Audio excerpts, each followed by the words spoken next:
আমরা প্রতিহিংসার রাজনীতিতে বিশ্বাস করি না। আমরা বিশ্বাস করি মানব সেবায়, মানব কল্যাণে, মানুষের ভাগ্য পরিবর্তনের জন্য এই কাউন্সিল অঙ্গীকার ব্যক্ত করছে। দেশ একটি ক্লান্তিকাল অতিক্রম করছে। নির্বাচন হবে কি হবে না একটা সন্দেহের মধ্যে দেশবাসী প্রহর করছে।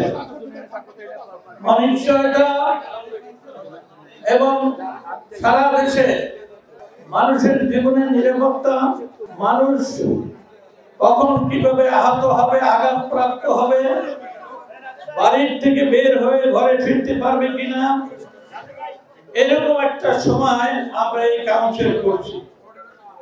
জাতীয় পার্টির শাসন আমলে পল্লীবন্ধু হোসেন মোহাম্মদ এরশাদের 9 বছরের শাসনে যারা নেতৃত্ব দিয়েছেন, এই প্রথম সারিতে আমাদের সিনিয়র সাবেক মন্ত্রী পরিষদের সদস্যবৃন্দ আছেন।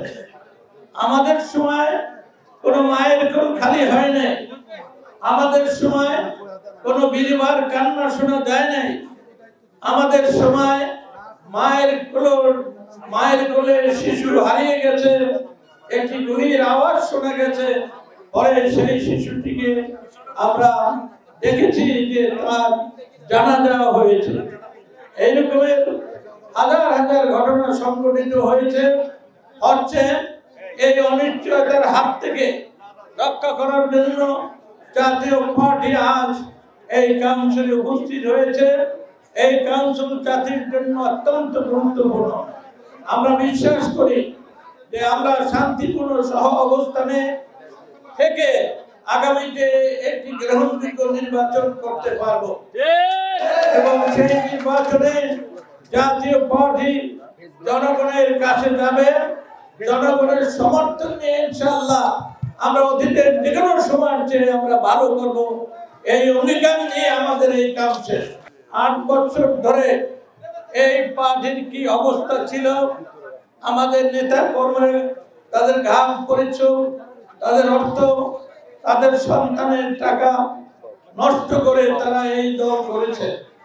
কিন্তু দল সামনে এগিয়ে যাবে এইরকম একটা প্রত্যাশা নিয়ে তারা সুখে দুঃখে ভালোতে মন্দতে এই জাতীয় পার্টির পতাকাকে আঁকড়িয়ে রেখেছে। কিন্তু আমরা লক্ষ্য করেছি যে পার্টি থেমে যাচ্ছে, পার্টি টুকরো টুকরো হচ্ছে, পার্টির মধ্যে অনৈক্য হচ্ছে এবং যারা মূল দায়িত্বে তারা সেই দায়িত্ব পালন করতে ব্যর্থ হয়েছে। সেই জন্য আমাদের কর্মী নেতাদেরকে মূল্যায়ন করে এবং দেশের মানুষের ভবিষ্যৎ সম্ভাবনাকে ভেবে আমরা এই কাউন্সিলের আয়োজন করেছি। আমরা প্রত্যেকের নিজস্ব এলাকায় গিয়ে উপজেলা এবং ইউনিয়ন, মহানগর, জেলা পর্যায়ে দলকে আমরা সংগঠিত করব এবং আমরা ঐক্যবদ্ধ ভাবে করব।